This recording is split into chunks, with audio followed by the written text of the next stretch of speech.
Que cette heure de repas est mal commode, ça désorganise toute ma journée. Si j'étais pas là pour m'occuper de vous, je me demande qu'il ferait. Asseyez-vous. Marie-Ange, je t'ai déjà dit.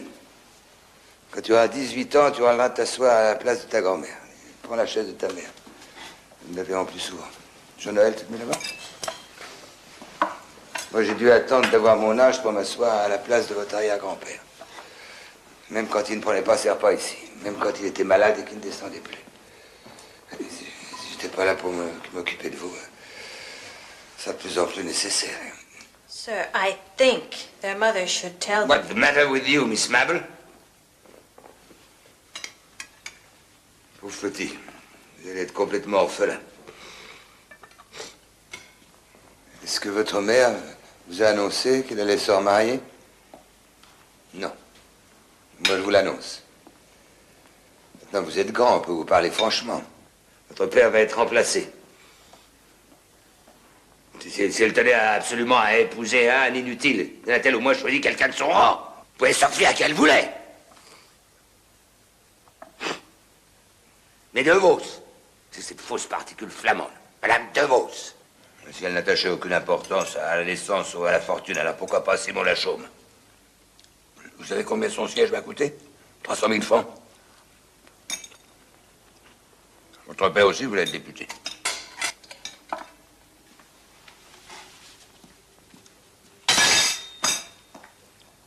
Pleure pas, j'espère. Un homme ne pleure pas. Surtout un Schudler. Jamais. Quand je pense que pendant 2 ans, depuis qu'il a démissionné de l'armée, il a habité ici. C'est moi qui payais tout, qui payais son tailleur, qui lui donnait de l'argent pour aller jouer aux courses. C'est un joli macro, votre Gabriel. Il l'a trouvé plus riche que moi. À propos, Gabriel m'a demandé de vous remettre ceci.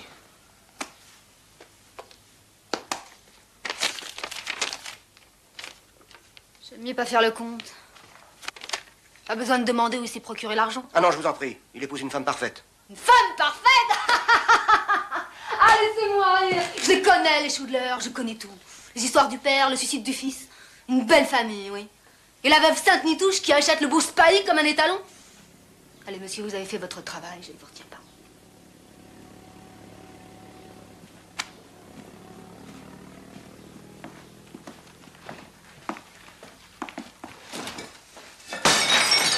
Si je comprends bien, nous sommes conviés ce soir au dîner du cercle. Chaque fois que notre reine change de favori, elle a la délicatesse d'inviter avec lui quelques-uns de ses grands amis pour les mettre dans la confidence. Édouard, tu es insupportable. Ma petite Marthe, la vérité te gêne, ce serait nouveau. Je peux te répéter textuellement ce que tu as dit après les élections. Ce sera un des garçons les plus intéressants de la nouvelle législature.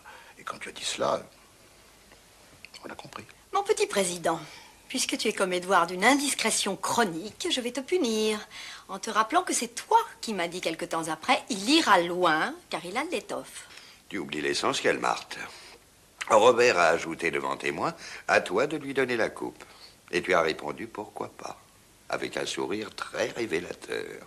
Vous voudriez me faire passer pour une Messaline doublée d'une éminence grise. Je n'ai pas tant de pouvoir. Quel mensonge, Marthe. Tu as tous les pouvoirs. Tu règnes sur la République en changeant de prince aussi souvent que le peuple change de gouvernement. Ah, quand on parle du prince, l'amour en ses débuts a des élans étranges. Pardonnez-moi, cher ami, j'ai été retenu au journal. Pardon. Pardon, président, je suis honteux d'arriver après vous.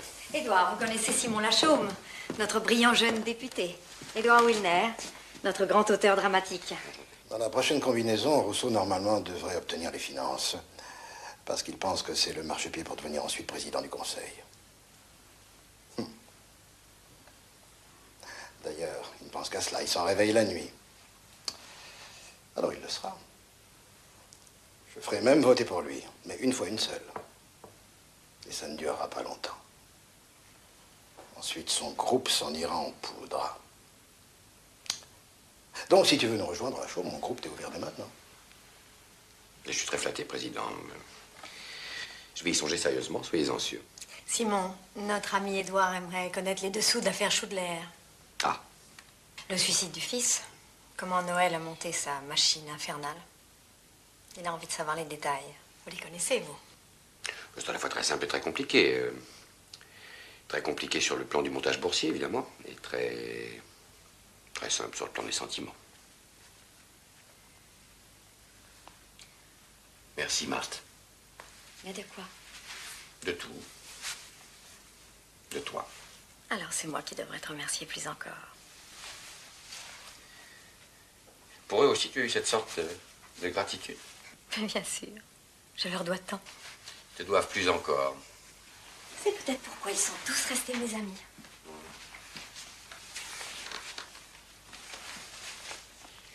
Moi, j'aurais peut-être dû partir en même temps que Sten et revenir 10 minutes après, non? Au contraire, ça établit les choses, c'est très bien.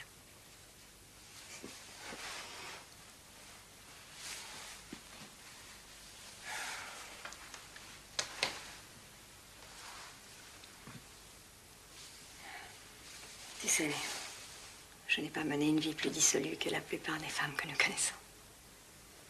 Si j'ai eu plus d'amants, c'est que je suis restée plus longtemps comestible, voilà tout. En revanche, il semble que la République soit gouvernée par des hommes généralement assez peu comestibles. Tu connais le mot de Talleyrand. La beauté pour un homme, ça ne fait jamais gagner que 15 jours. Tu m'as fait attendre qu'une semaine. C'est donc que je ne t'ai pas trouvé laid.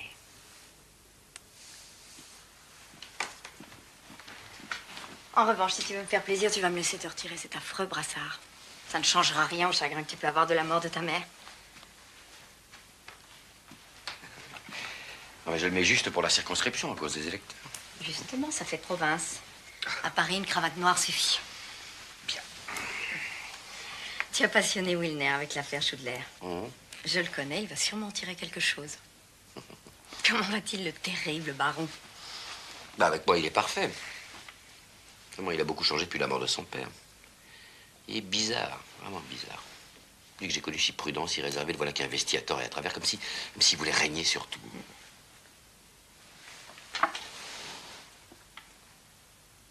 Qu'est-ce que je dois faire, Marthe? Est-ce qu'il continue à avoir ce mouvement bizarre, comme s'il était toujours en train de rouler une bille dans sa main? Oui. Ça ne fait même qu'empirer. Il ne faut pas bouger, Simon. Si tu veux le contrecarrer, vous vous brouillerez. Alors, approuve ses lubies et surveille-le. Et s'il s'effondre?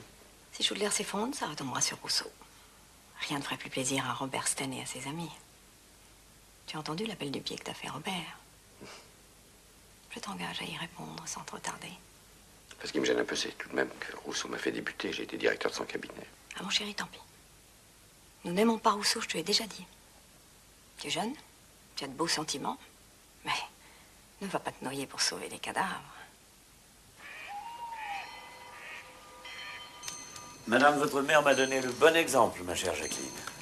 Je vais me retirer à mon tour. Je vais aller un peu prier avant de bénir votre union demain. Bonsoir, mon père. Et merci de tout. Je ne vais pas tarder moi-même à me retirer chez mon témoin. Vous direz à ce cher Gillon qu'on l'a regretté ce soir. Il a la goutte. Il s'est mis le pied dans l'ouate pour pouvoir marcher demain. Bonsoir, mon père. Bonsoir.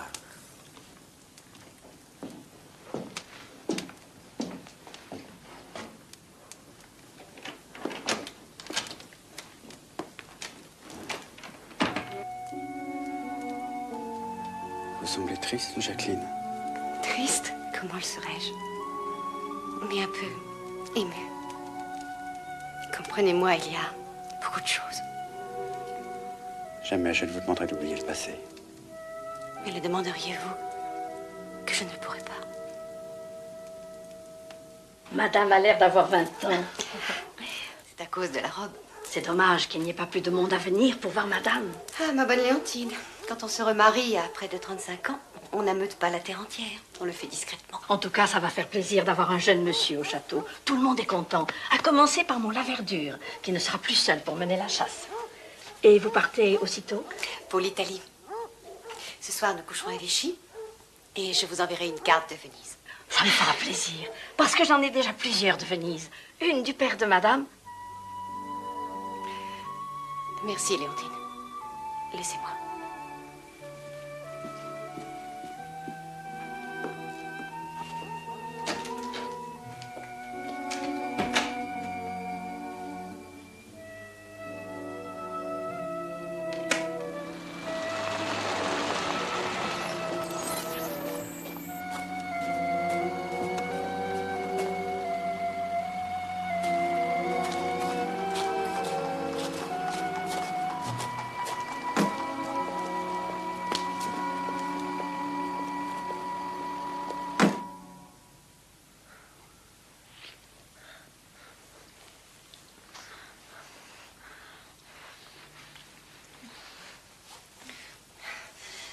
diriez-vous d'aller tout de suite dîner? La femme de chambre laissera le bagage.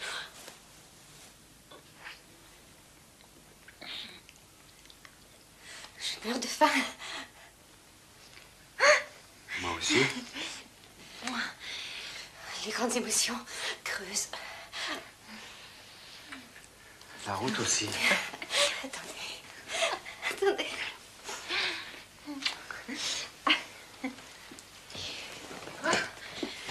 Vous me laissez juste me donner un coup de pelle.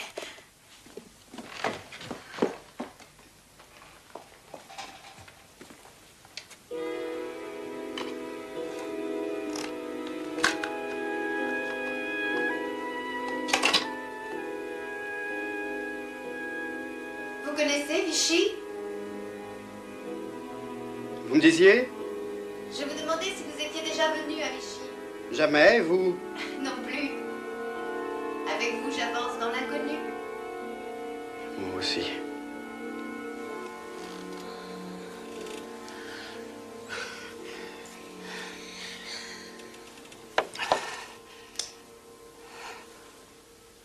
Vous pleurez? Je suis heureuse. Il y avait si longtemps.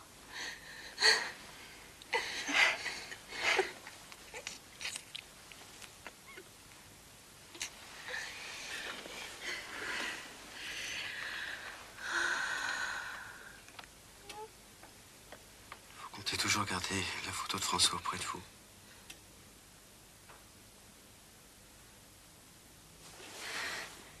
Écoutez, Gabriel. Je croyais que ce problème était réglé entre nous. Donc hier soir, vous m'avez dit que vous respectiez mon souvenir.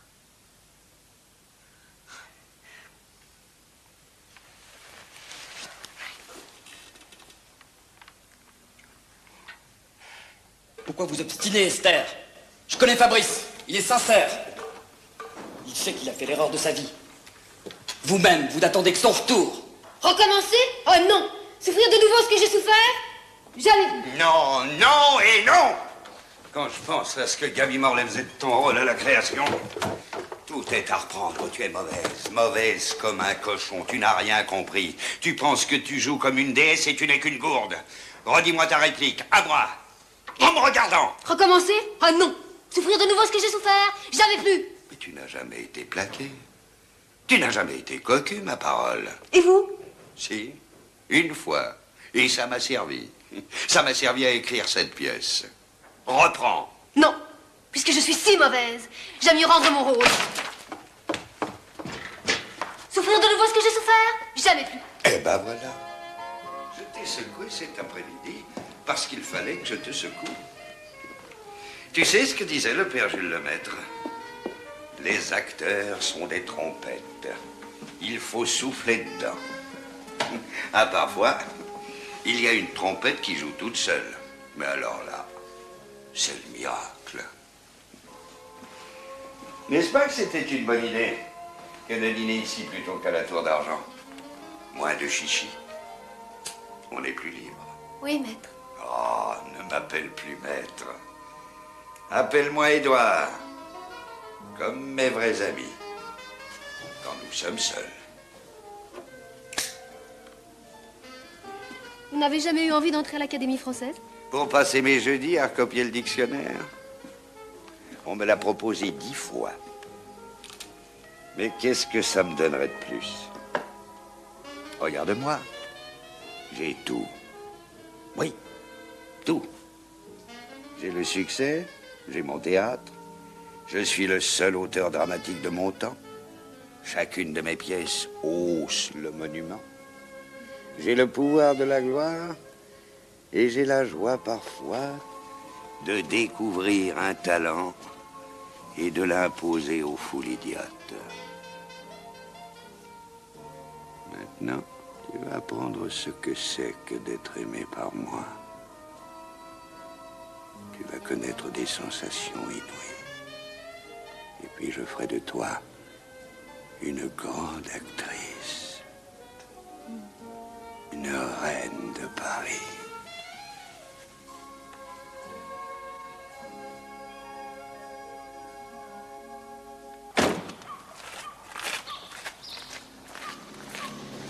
Alors, comment avez-vous trouvé l'Italie, François? Eh bien, mais pourquoi faites-vous cette tête-là? Ah, c'est vrai, Gabriel, je ne m'y ferai jamais. Moi, j'ai pris ce pays en grippe. À chaque fois que mon mari avait une nouvelle maîtresse, il l'emmenait là-bas. Toutes ces églises, ces musées, ces ruines, mais il y en a trop. Quant à Venise, le paradis de ton cher père, ça empeste. Ah, si vous vous adressez à Gabriel, mère, ce n'est pas lui qui vous contredira. Il n'est heureux qu'au volant de sa voiture. Pendant la route, il est merveilleux. Mais le faire s'arrêter, c'est plus difficile. N'exagérons rien. Je ne déteste pas regarder. Oui, mais vite. Je vous ai fait préparer le second étage. On y a mis peu de choses, puisque tu dois faire revenir les meubles qui sont dans ta belle famille, mais tout a été rafraîchi. Je vous remercie, maman. Tu n'as pas à me remercier, tu es propriétaire de cette maison autant que moi. J'espère que vous vous plairez ici, François. Pardon, Gabriel. Je vous quitte un instant. Je vais voir si la cuisinière a bien compris que vous restiez dîner. Elle devient sourde. Quand allez-vous faire ce déménagement dont votre mère parlait? Dès que possible. Dès qu'on aura trouvé un transporteur. Je m'en charge.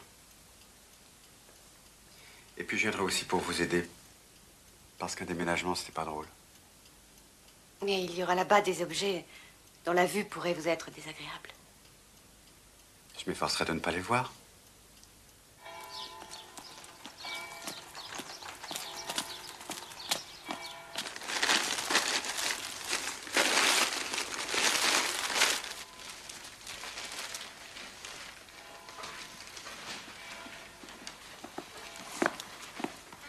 Ça ne va pas? Non. Pas trop fort. C'est curieux, vous n'étiez pas mal ce matin. Ça vous a pris en arrivant ici? Je ne comprends pas. Je n'ai jamais de migraine.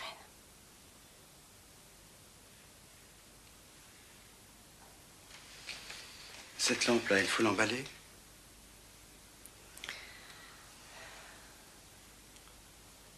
Non, non, elle reste ici.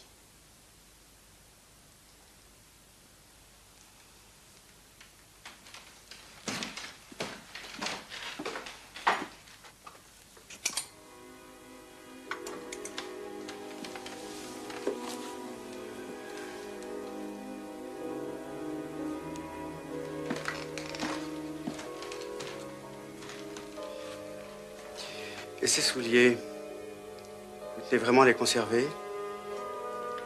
Non. Non, laissez cela au domestique, s'il vous plaît. Bravo, monsieur. Dépouiller un vieil homme des dernières reliques de son fils, vous faites un joli métier. Je ne suis là, monsieur, qu'à la demande de ma femme. Gabriel a eu la bonté de ne pas me laisser seule dans un moment qui m'est particulièrement pénible. Je ne conçois pas que vous ayez la monstruosité de me reprocher de m'être remariée quand on sait la part de responsabilité que vous portez dans le suicide de François. Je crois, père, que dans ces conditions, nous n'aurons plus à nous voir que pour de stricts rapports d'intérêt. C'est exactement ce que je voulais vous dire. N'oubliez pas que je suis le tuteur de mes petits-enfants. Vous dépendez de moi, beaucoup plus que vous ne le croyez. Pillez, monsieur, pillez, pendant que vous le pouvez encore. Madame, qu'est-ce que je dois faire de ça? C'était dans un tiroir du secrétaire. Donnez-moi ça.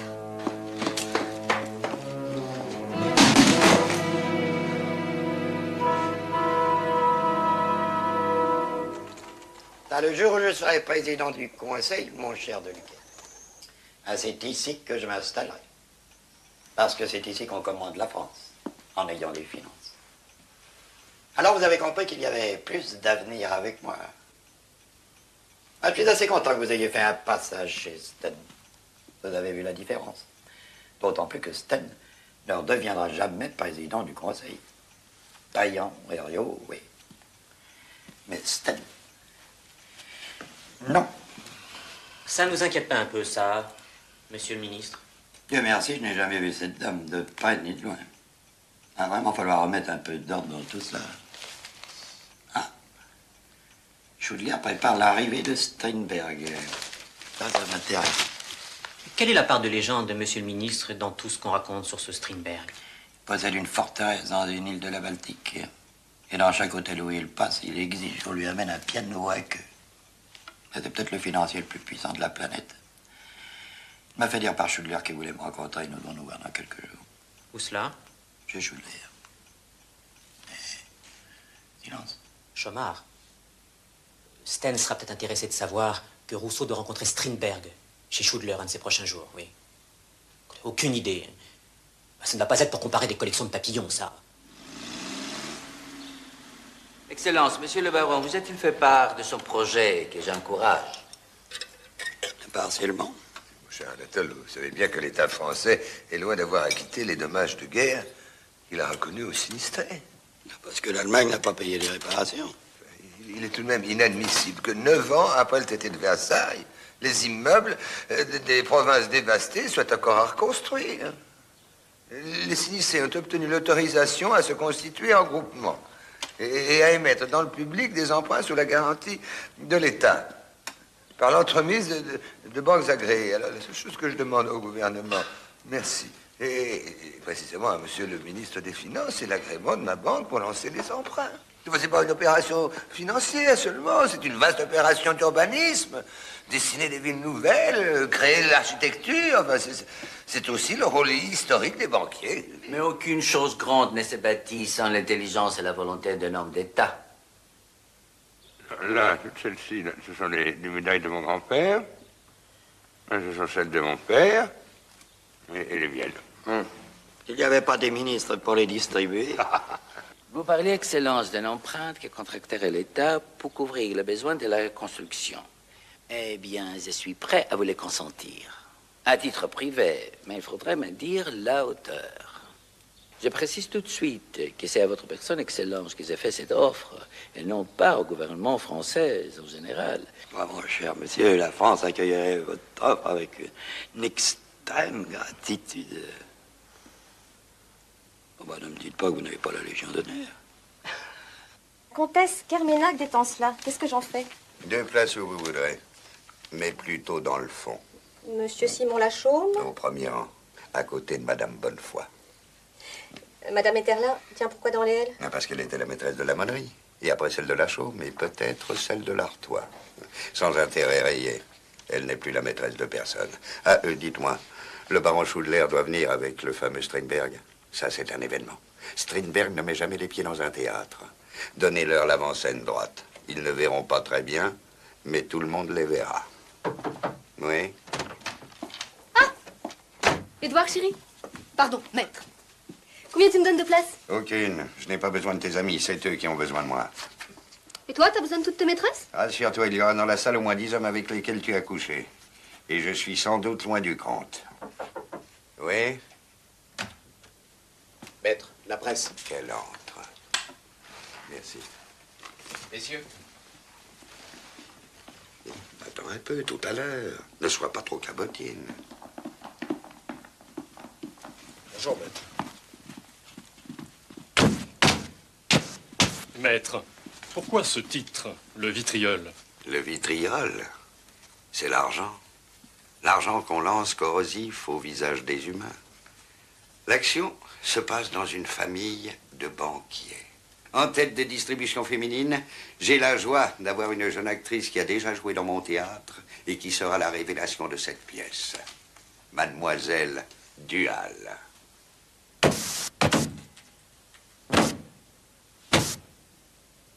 Mon petit Simon, je vais te poser une question à laquelle tu es seul à pouvoir répondre avec franchise. J'aimerais savoir ce que tu penses de notre ami Noël. De son affaire de groupement de sinistrés, est-ce qu'il y a réellement entre Strindberg et lui? J'ignore. Moi, je m'occupe uniquement des coups du matin. Ce qui touche à la banque ne me concerne pas. Oui, mais Schudler te fait confiance. Tâche de le sonder un peu, c'est très important pour lui, pour nous, pour le pays. Je ne devrais pas te le dire, mais tu es trop avisé pour commettre une indiscrétion. Strindberg est prêt à me consentir un emprunt. Un gros emprunt. Mais à personne d'autre. C'est à moi seul qu'il fait confiance. Bien sûr, nous ne sommes pas le premier gouvernement qui aurait recours à lui. Mais moi, je n'y ferai pas confiance. Pourquoi? Pourquoi? Parce qu'il fait partie de ces aventuriers de l'argent qui vivent dans un univers abstrait, purement spéculatif. Quand il prononce le mot d'usine, il ne songe pas aux ouvriers. Bateau, il ne voit pas les marins. Un chiffre, des chiffres.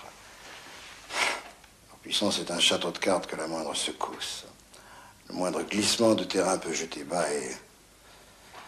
J'ai quelques raisons de penser que l'édifice de Strindberg vacille. J'ai des informations sûres, président.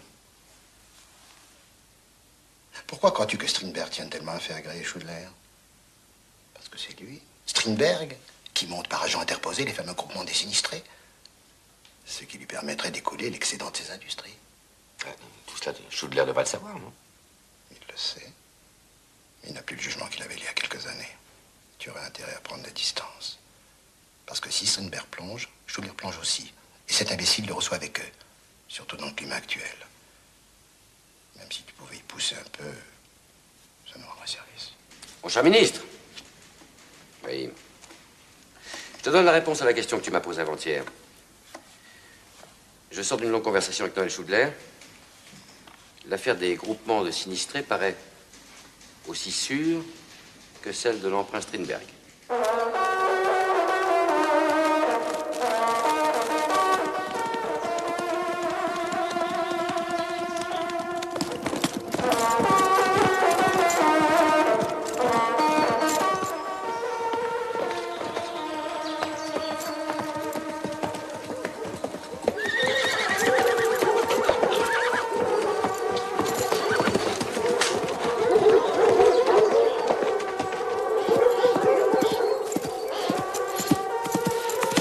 Désormais, vous voudrez bien me suivre, n'est-ce pas? Vous n'avanciez pas. Je n'ai pas renversé cet abruti doué douché pour vous faire plaisir. Vous n'avez qu'à couper au droit comme je l'ai fait. Vous pouviez me prévenir. Oh, taisez-vous, je n'entends plus les chiens. J'imagine qu'à la chasse, vous suivez votre premier mari. Je suivais François parce que François savait chasser et qu'il ne se contentait pas de prendre des airs de Matamor.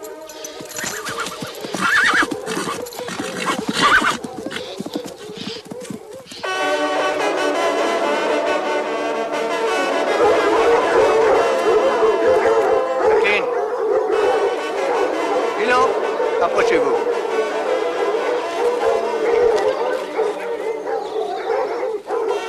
À qui fait-on les honneurs?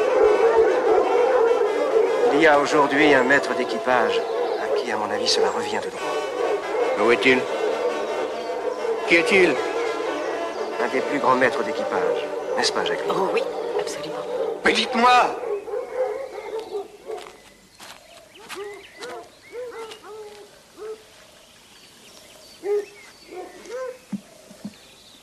Monsieur le Marquis, pour ce cerf qui est venu se faire prendre sous Moglev, et le 2000e depuis que je suis à l'équipage, ces messieurs ont pensé que le pied devait être offert à Monsieur le Marquis. C'est ridicule.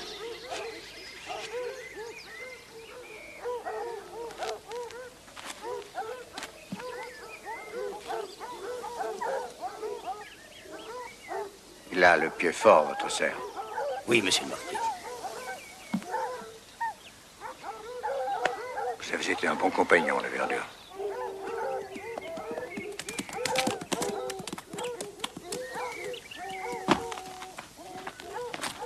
Vous voilà, vous. J'exige que Julien soit foutu à la porte. Il n'est même pas capable de ferrer un cheval. C'est le bordel dans cette baraque. Je vais vous faire marcher ça comme un escadron. Et ça va sauter. Taisez-vous. Vous êtes atrocement sous. Moi, je ne suis pas sous. Et même si j'étais sous, les femmes n'ont qu'à la fermer. La Moglev, s'il vous plaît. Comment? On ne sonne pas la chou de l'air. Il m'en manque à tous les devoirs ici. C'est moi qui vais la sonner. Très bien. Si vous voulez qu'on vous prenne pour le valet de François, on peut continuer.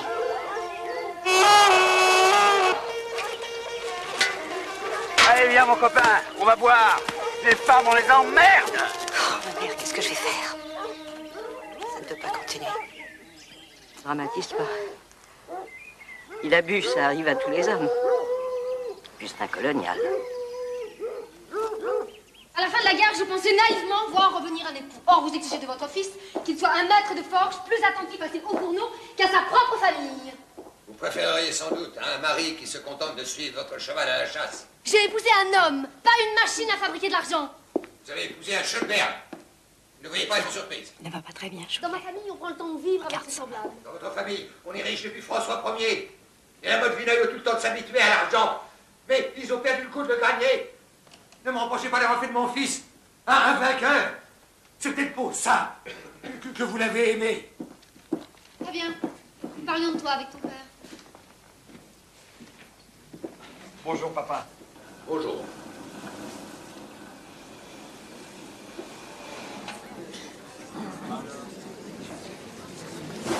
Mesdames et messieurs, les interprètes ayant joué le début de cet acte dans un mouvement totalement différent de celui que je leur avais indiqué, vont avoir l'honneur de le recommencer devant vous. Merci.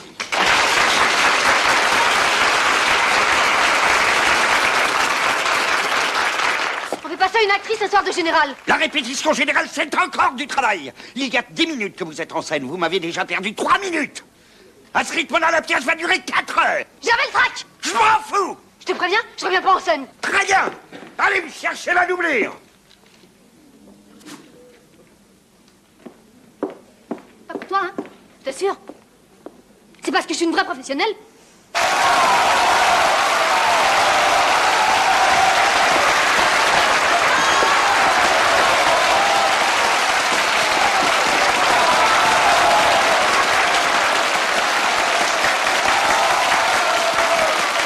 Vous détenez le vrai pouvoir, celui de la séduction. Monsieur le ministre.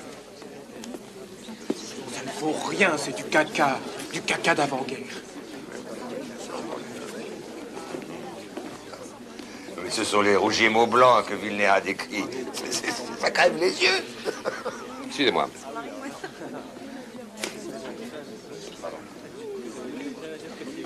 Schudler n'a même pas compris que le personnage, c'était lui. Bah, les gens regardent toujours à côté du miroir. Sublime, maître, sublime. La petite duale est vraiment très bien, hein, vraiment. Qu'est-ce que j'en ai fait de cette petite, à côté de ce qu'elle était? Elle est belle, elle est vraiment superbe. Un triomphe, Édouard. Un vrai triomphe. Elle te plaît, mon petit Simon? Alors, rends-moi un service. Après le souper, accompagne-la. Moi, je suis un vieillard fatigué. Je rentrerai me terrer comme un vieux sanglier. Il m'a jeté dans vos bras. Tant pis pour lui.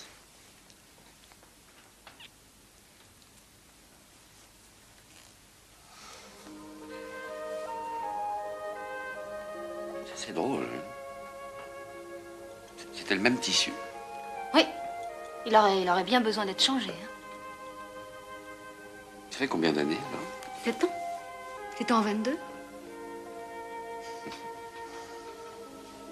Je me rappelle vaguement. J'étais dans ce canapé, là.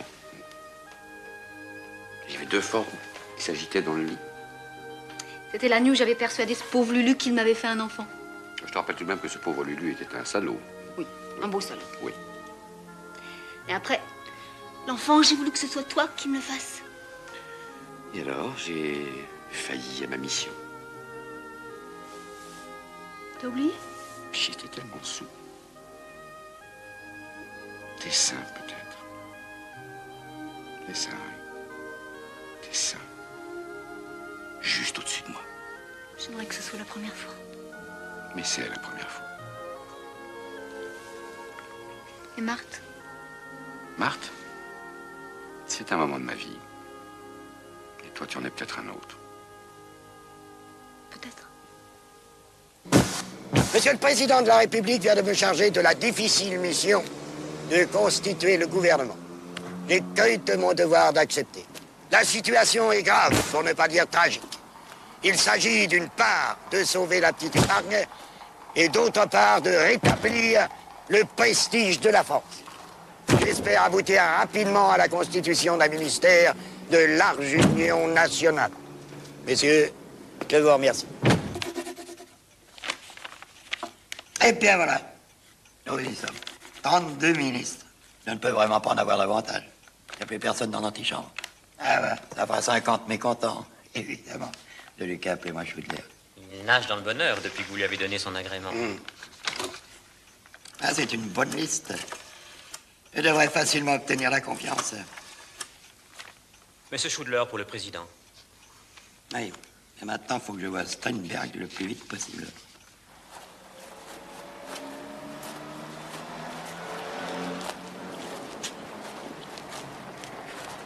Bonsoir, Noël.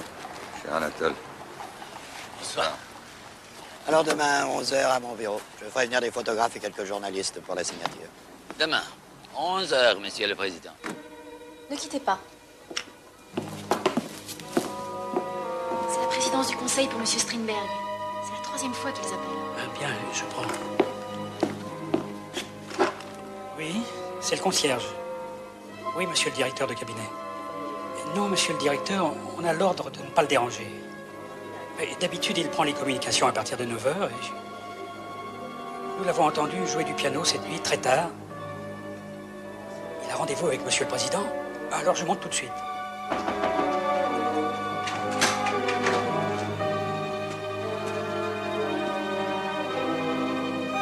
Monsieur Strindberg.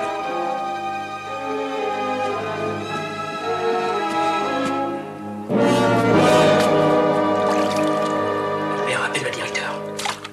Selon vos instructions, nous avons repris la version donnée par le ministère de l'Intérieur. Mais il y a quelques confrères qui se posent des questions. L'Humanité dit qu'il avait reçu dans la nuit un coup de téléphone de Bruxelles.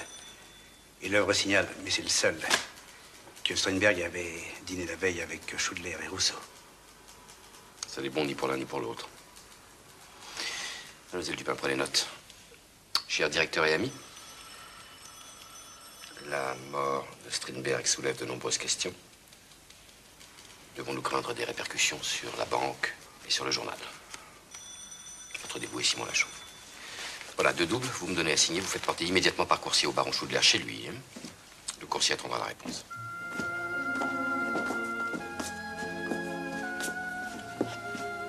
Le coursier attend la réponse, monsieur le baron.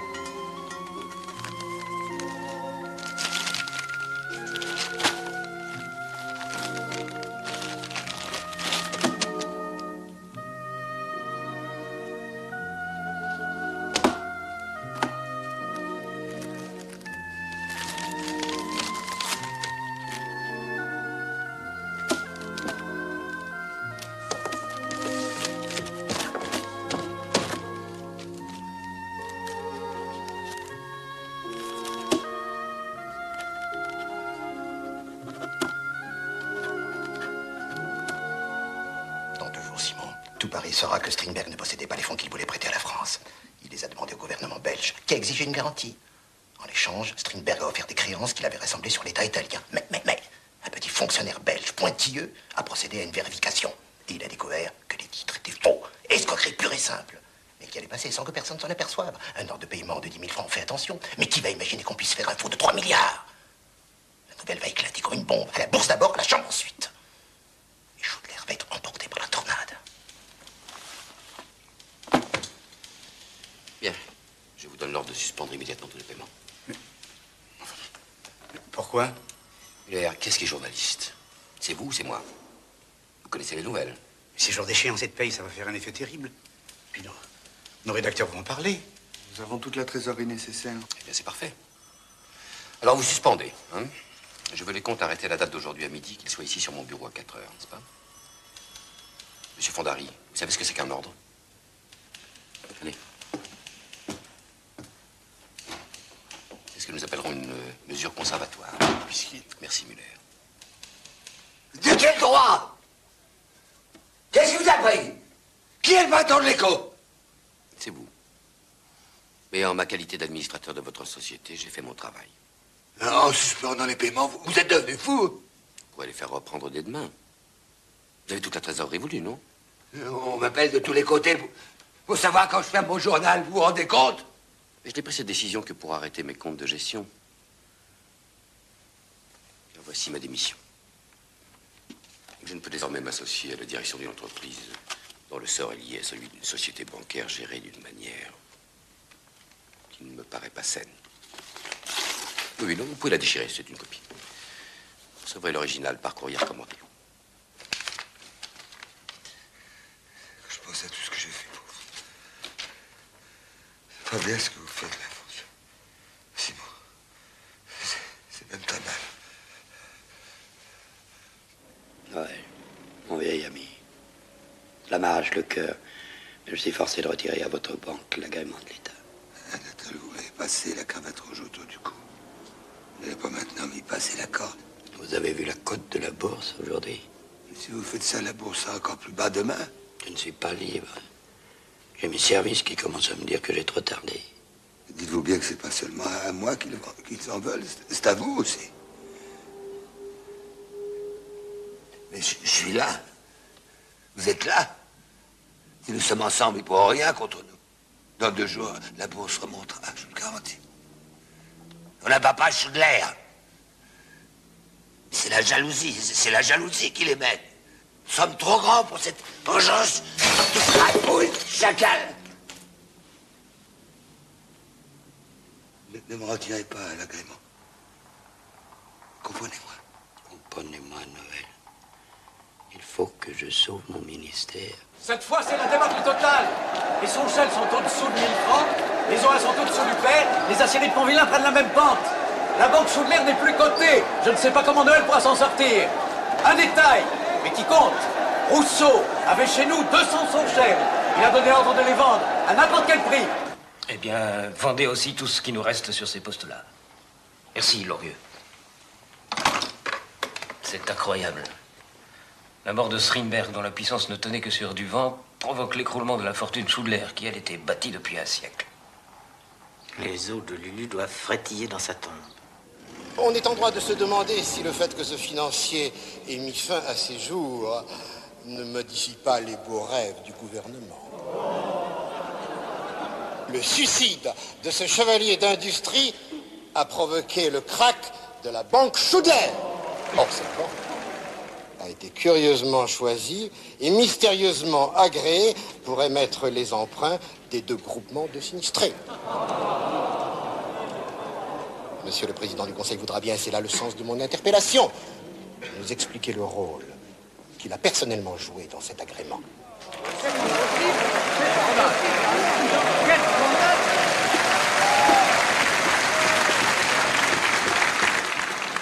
Monsieur le Président du Conseil, vous avez la parole.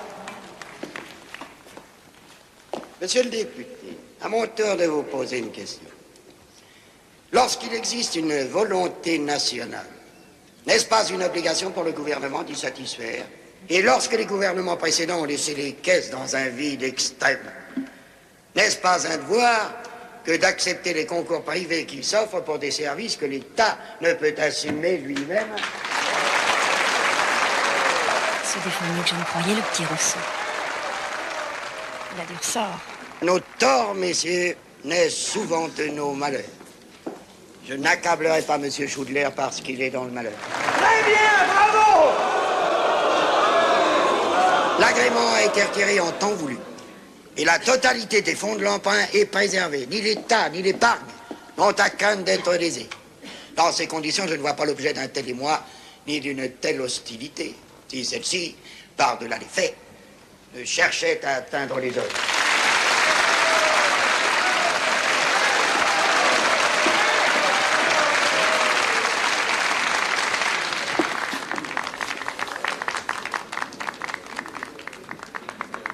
La parole est à Monsieur Gouriot.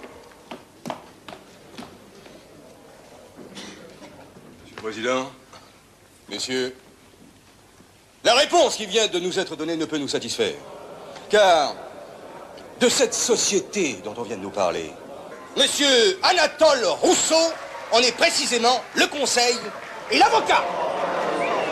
Vous avez proféré, Monsieur Gouriot, une contre-vérité. J'ai cessé d'être le conseil de cette société, comme de toutes autres d'ailleurs, en entrant dans les conseils du gouvernement. Il y a 14 ans de cela. Vous n'avez jamais cessé de la défendre, monsieur. Ni de la servir. Quels honoraires avez-vous touché pour conduire cette brillante opération? Ah, Monsieur le Président! Monsieur Gouriot, je vous prie de modérer vos paroles. Je ne puis tolérer que de telles allégations soient proférées contre le chef du gouvernement.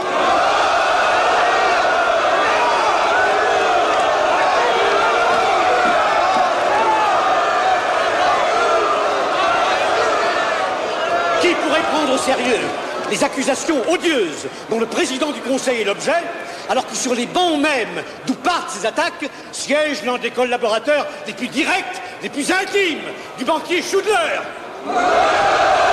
Monsieur le Président, je demande la parole. Messieurs, messieurs, je vous demande de conserver au débat sa dignité. Monsieur Lachaume, vous avez la parole.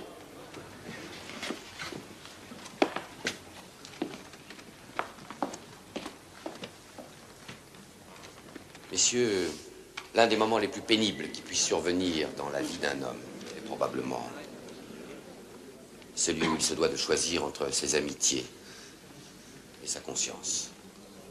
Ce moment dramatique est celui que je vis. Nul n'ignore, Monsieur le Président du Conseil, que j'ai commencé ma carrière à vos côtés. Comment pourrais-je oublier ces mois passés auprès de vous, où j'ai appris ce qu'était le service de l'État, ce qu'étaient les intérêts supérieurs de la nation. Quant au baron Schudler, il est vrai que j'ai été pendant de longues années son collaborateur. Il est vrai que jusqu'à ces derniers jours, j'occupais le poste d'administrateur du journal dont il est le propriétaire.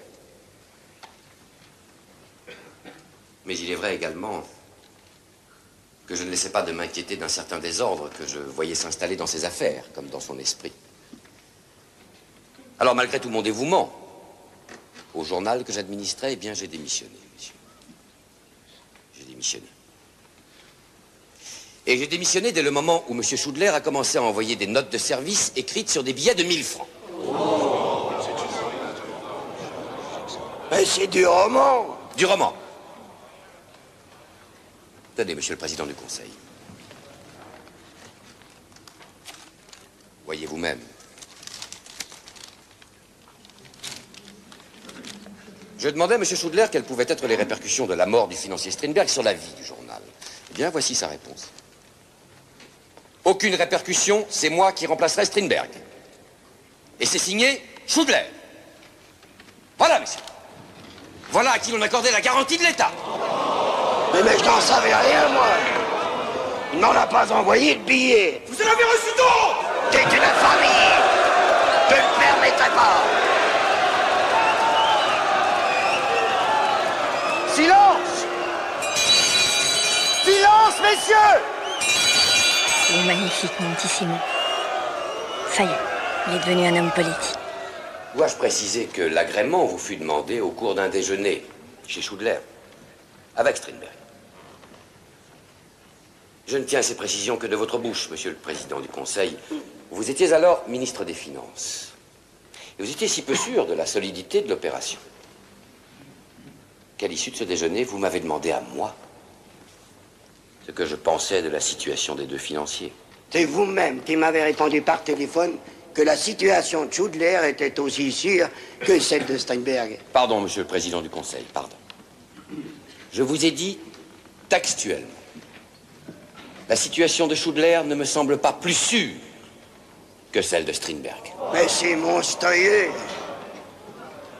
Monstrueux. C'est un mensongeur. Un mensongeur. Voyons, messieurs, est-ce qu'on engage la responsabilité de l'État sur un simple coup de téléphone? Alors, bien sûr, je conçois qu'une longue amitié personnelle ait endormi votre vigilance. Puisque la veille même du drame, vous dîniez et avec Schudler et avec Strindberg, dans un restaurant parisien. Karl Strindberg est mort, entraînant avec lui des ruines par milliers. L'emprunt pour la reconstruction n'a pas été matérialisé. Le krach de la banque Schudler est dommageable pour la réputation de nos établissements financiers. Le crédit de l'État est gravement atteint et les sinistrés couchent encore sous des hangars.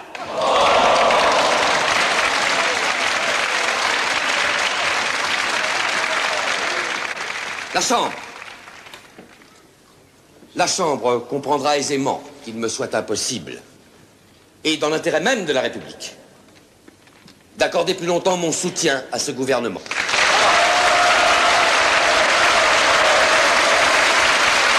Bravo, tu as gagné tes galons. Si je forme le prochain gouvernement, tu as un portefeuille.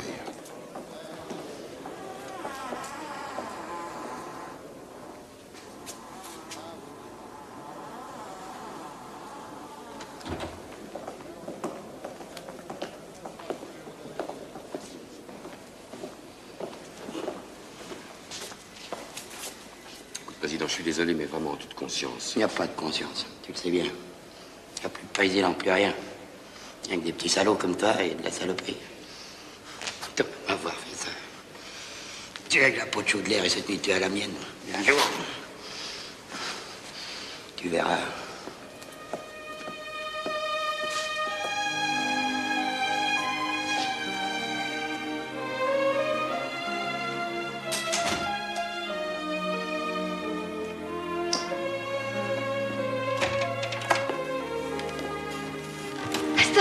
Qu'est-ce qui est derrière nous? Moi aussi j'ai eu ma générale. Moi aussi j'ai fait un triomphe. J'ai envie de toi.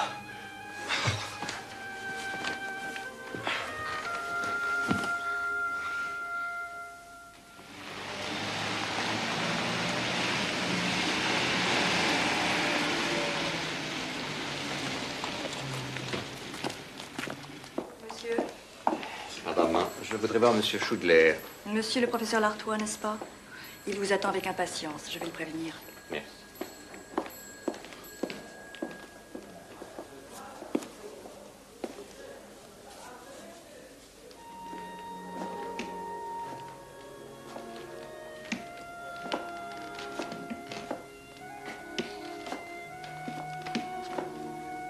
Le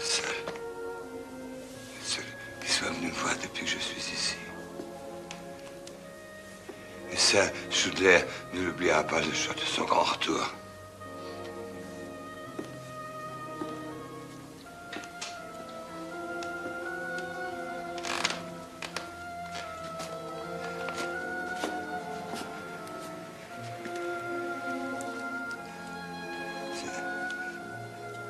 Ça me fait du bien de vous regarder. Je vous emmène déjeuner. J'ai dit que j'avais un invité. Ils sont très gentils. Je voulais pas... Parfait, parfait. Je suis ravi d'être votre hôte.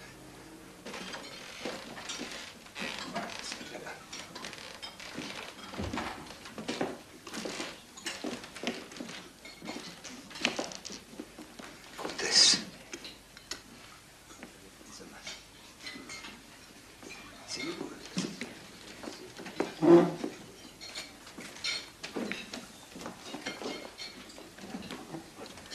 C'est une grande dame russe. Ah, Teddy. Très gentil, Teddy. Elle servait autrefois sur les grands paquebots. Qu'est-ce que vous nous apportez là? Salade de lentilles. Très bien, allez.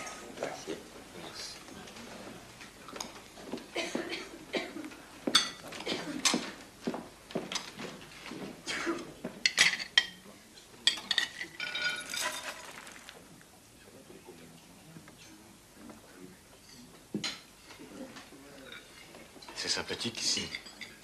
Vous avez un jardin?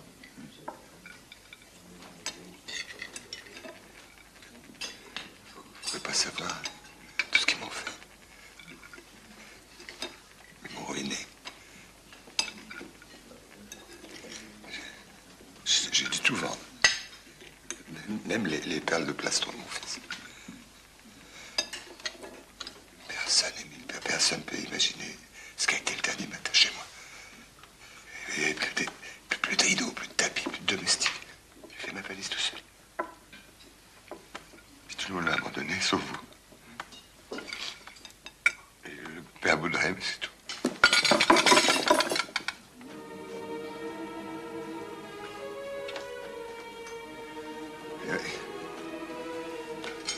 Et il y a Madame Paulan qui vient aussi de temps en temps. Ah oui. Vous avez mal? Non, mais c'est ma jambe. Dès que je fais 3 pas, c'est... Asseyez-vous, Gabriel. Jacqueline est déjà sortie? Elle est à la messe anniversaire de la mort de François. Oui, c'est vrai. Vous savez, on le fait parce qu'on doit le faire. Moi aussi, je fais dire une messe tous les ans à la mémoire de mon mari. Vous pensez à lui un jour par an, ça suffit largement. Oh, il tombe une pluie. Je suis trempée. Je prends une tasse de thé avec vous. Il faut encore que j'aille au cimetière, mais par ce temps, Je vais vous y conduire. Mais non, chérie. Je ne peux pas vous demander ça.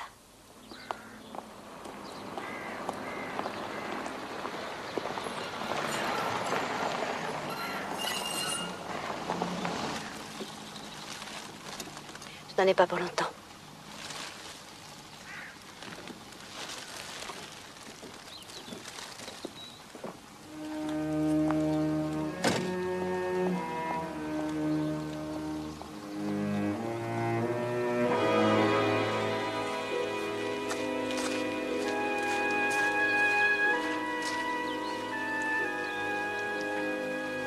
Tenez. Vous pouvez essayer de trouver le même? Bien sûr. Merci. Attendez. Merci, Madame la Barbare.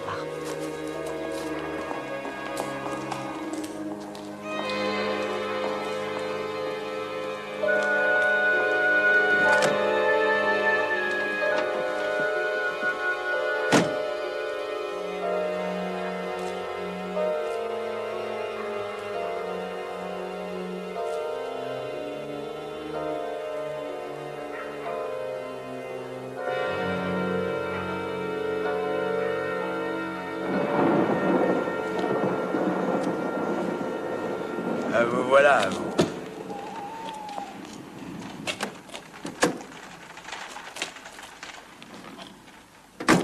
Gabriel, vous avez bu. Vous m'aviez dit... Eh bien, je dis autre chose. Je croyais que c'était fini. Moi aussi, je croyais que c'était fini.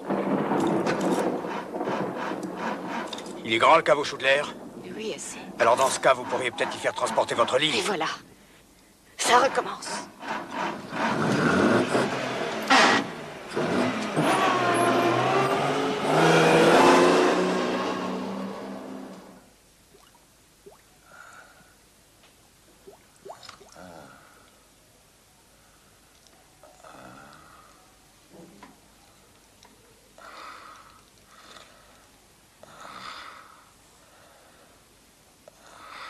Alors, Noël, ça va?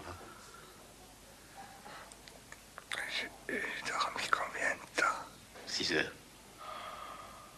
Comme un bébé.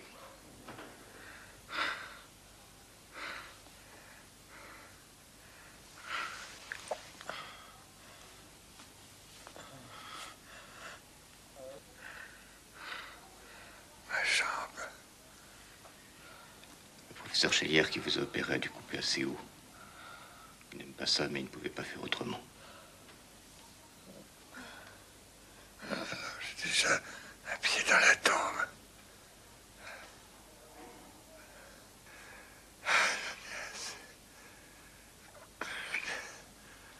J'en ai assez.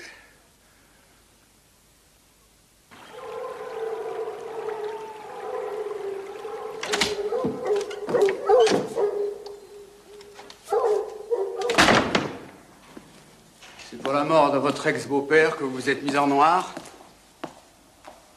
Question de convenance. Prendre le deuil pour l'assassin de François, vous les poussez loin, les convenances. C'est le grand-père de mes enfants. Ils ne sont même pas là, vos enfants. Je préfère que mes enfants passent leurs vacances avec ma cousine Isabelle, plutôt que d'assister à vos scènes quotidiennes. Vous voulez tout de même réveillonner à Paris? Non. Question de convenance. Exactement. Eh bien, moi, j'y vais à Paris. Comme vous voudrez. Je passerai prendre Van Heren. Bravo. Au moins, lui, il est toujours prêt à me tenir compagnie. Pourquoi n'avez-vous pas épousé un veuf? Vous auriez pu marier vos morts. Et vous allez conduire vêtu comme vous êtes. Pourquoi pas? Ridicule. Gabriel, essayez d'être prudent.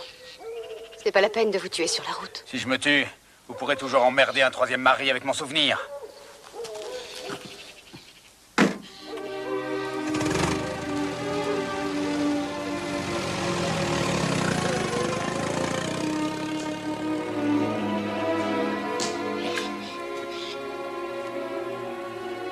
Tu es là, Jacqueline. Oui, oncle Urbain, je suis là. Il fallait que le budget soit voté un 31 décembre.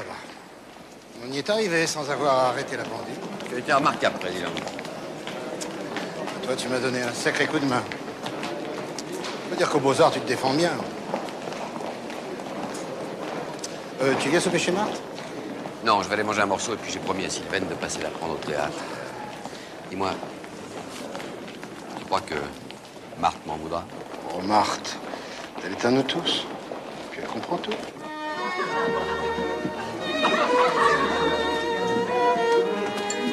Bonsoir, monsieur le ministre. Bonsoir, Abel. Vous me donnez un steak, un verre de Saint-Émilion? Monsieur le ministre va ensuite au théâtre des Deux Villes, à côté.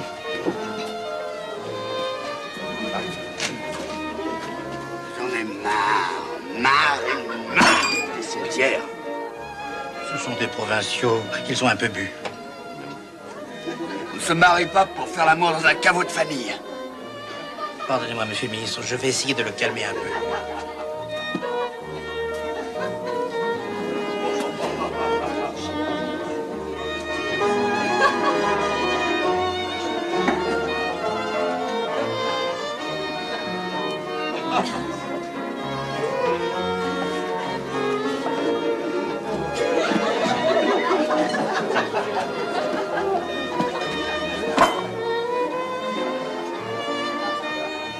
Vous êtes monsieur le ministre Lachaume.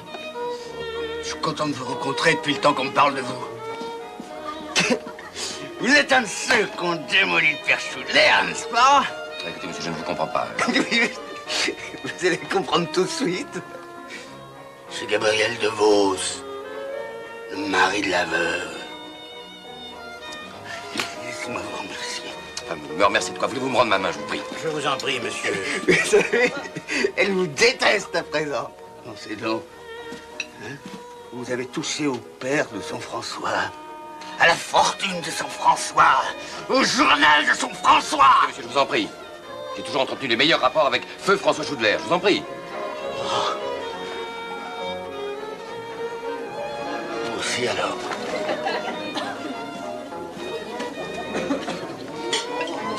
Un autre verre, je vous en prie, monsieur. Retour ce soir d'une tournée triomphale en Amérique du Sud. Notre vedette de toujours qui nous revient après une longue absence, mademoiselle Annie Ferret.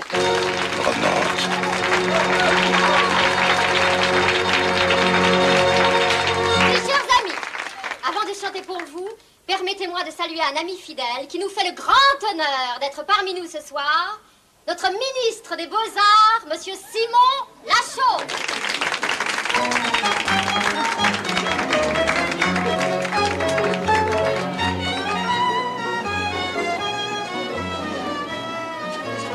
Simon Lachaud, ça alors ce que je suis contente. Vous êtes célèbre maintenant. Oh, dites donc, quelle carrière. J'ose à peine vous parler. Vous finirez président de la République, vous. C'est Gabi. Oh, mais tous les anciens, alors. Je ne savais pas que vous étiez copains, tous les deux. Ben, moi non plus. Enfin, jusqu'à cette nuit. Oh. Je peux pas dire que vous ayez rajeuni, hein. Ah, ça me console, parce que moi... Pardon, t'as vu ce que je deviens? Enfin, ça ne compte pas, hein. L'important, c'est de se sentir jeune de l'intérieur. Et Sylvaine, ça dure toujours, vous deux? Non, c'est fini? Ah bon. Quelle Sylvaine? Sylvaine Duhal, vous avez dû la connaître. Mais oui, vous la connaissez.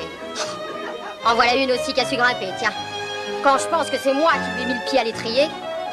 Et puis, un peu lesbienne par-dessus le marché. Moi, je trouvais pas ça désagréable.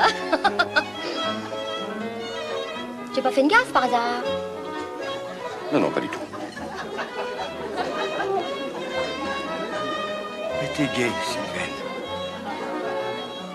Il y a 15 jours, j'ai recouché avec elle. Rien que pour emmerder la veuve. Votre steak, monsieur le ministre. J'ai plus le temps, merci. Marquez ça sur ma note. Je crois quand même qu'on a gaffé.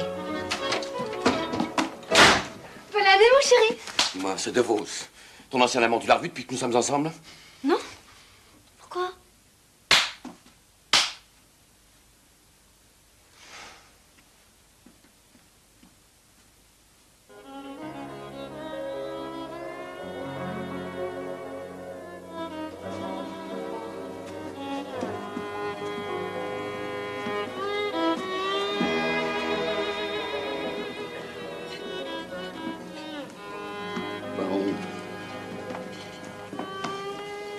Secoue-toi, baron.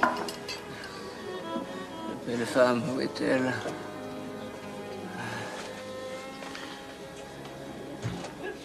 Il ne faut jamais épouser une veuve.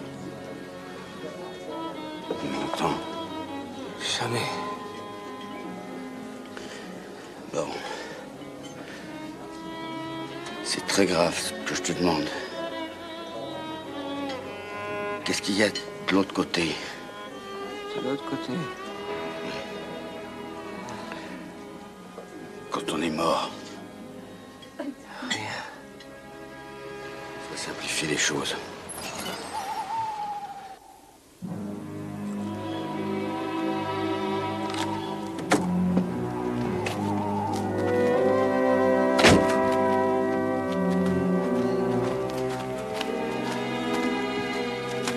La délivrance, petit. La délivrance. Un jour, il va se foutre par terre, celui-là.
Monsieur le comte, il faut faire vite.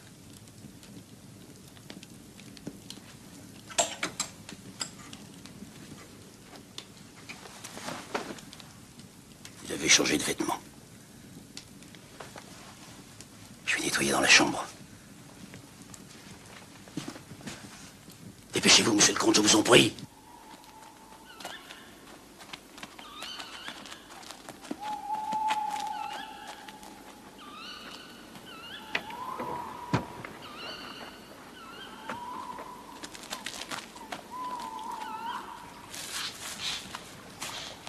Alors, monsieur se reprend un peu. Oui, je crois. Il va falloir que monsieur dise la même chose que moi. Alors que monsieur m'écoute bien. Allez, cigarette, viens.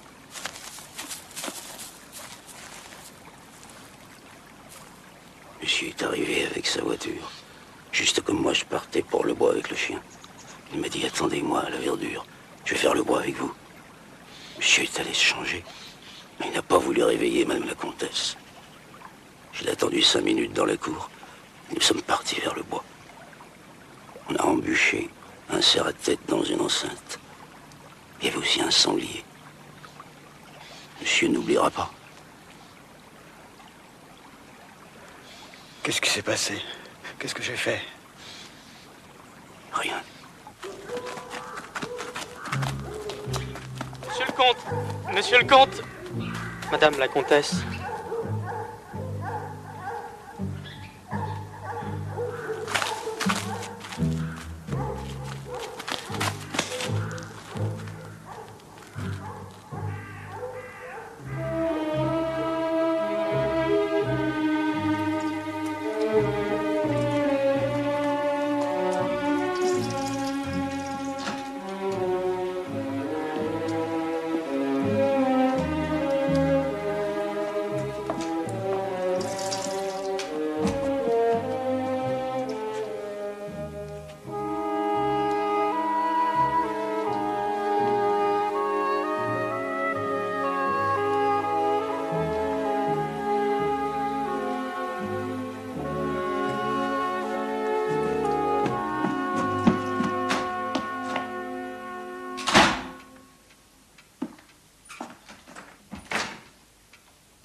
C'est mon gendre qui a tué ma fille, n'est-ce pas?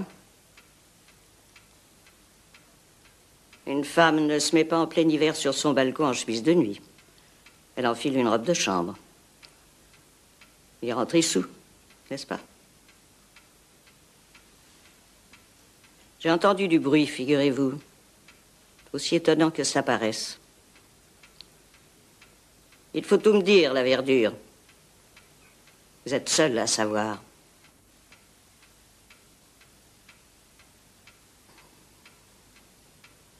Je suis sûr qu'il voulait pas la tuer. Malchance qu'il y ait eu la colonne du lit. Alors je me suis dit, il faut pas que ça se sache.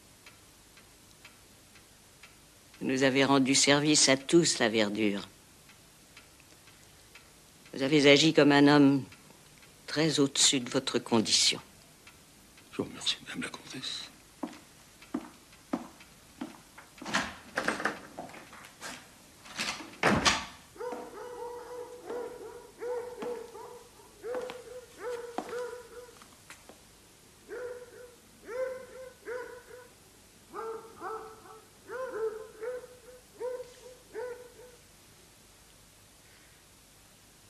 Gabriel, j'ignore si vous avez un poids sur la conscience.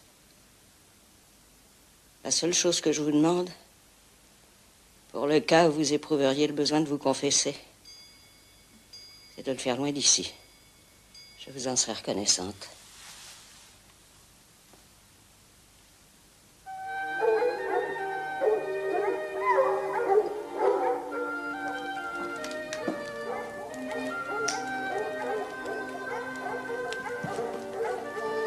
Oui. J'ai pu faire installer l'électricité à Mouglev. Enfin, une partie de Mouglev. Si le marquis avait vu ça. C'est lui qui a eu la meilleure mort, en dormant. Que c'est juste. Vous comprenez qu'il fallait que je vous demande de venir. La situation qu'il a laissée n'était pas brillante. Je vous ai préparé les comptes. Il a fallu vendre une partie des terres pour payer la part des autres héritiers des impôts de succession. Il faudra vendre encore si l'on veut faire des réparations, les toits ne tiennent plus. Ce n'était pas un homme d'argent, le vieil Urbain. C'était ça ou liquider. Renvoyer la verdure. Alors vous avez décidé de réintégrer l'armée. Je crois que je n'aurais jamais dû la quitter. Et où allez-vous? Je me suis fait appuyer par le député d'ici. Oui. Vous savez, Simon Lachaume, il est au gouvernement, il a le bras long. Oui. Mon unité est dans le sud algérien. Vous n'entendrez plus parler de moi. Dommage. Je peux commencer à m'habituer à vous.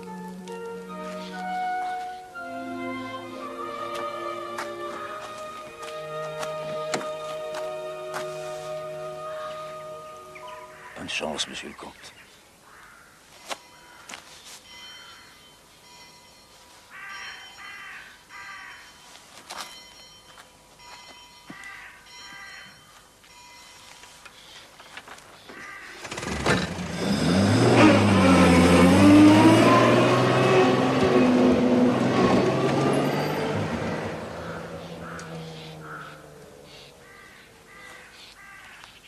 Mes pauvres enfants.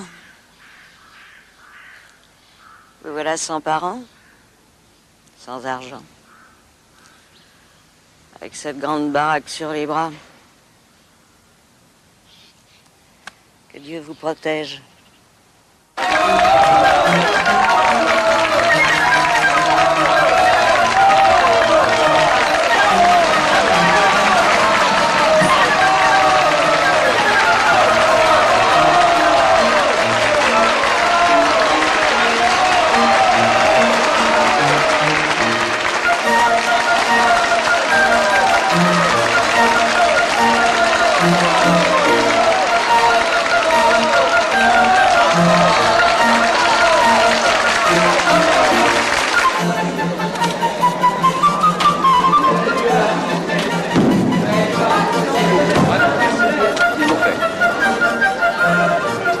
C'est Maxime, c'est Édouard.